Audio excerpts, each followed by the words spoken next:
Kasus meninggalnya ibu dan anak di Jalan Cagak, Subang, Jawa Barat masih menyisakan tanda tanya. Pelaku pembunuhan itu belum dapat terungkap. Kasus ini semakin aneh karena ternyata saat melakukan beraksi pelaku tak membawa barang berharga yang ada di rumah kecuali ponsel milik Amalia. Ada sejumlah hal tak terduga yang dirangkum Tribun terkait pelaku perampasan nyawa sadis di Subang itu. Ditemukan dalam kondisi tak berbusana tapi tidak ada ruda paksa. Misteriusnya pelaku dalam kasus ini semakin menjadi karena meski mayat Amalia Mustika Ratu ditemukan tanpa busana, justru polisi tidak menemukan adanya ruda paksa atau pemerkosaan.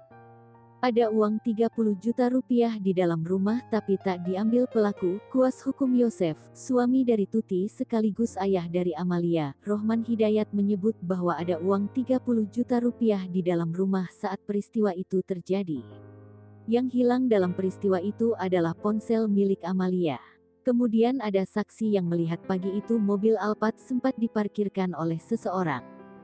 Saksi tersebut bernama Ajat 46, warga desa di Kecamatan Jalan Cagak, Kabupaten Subang.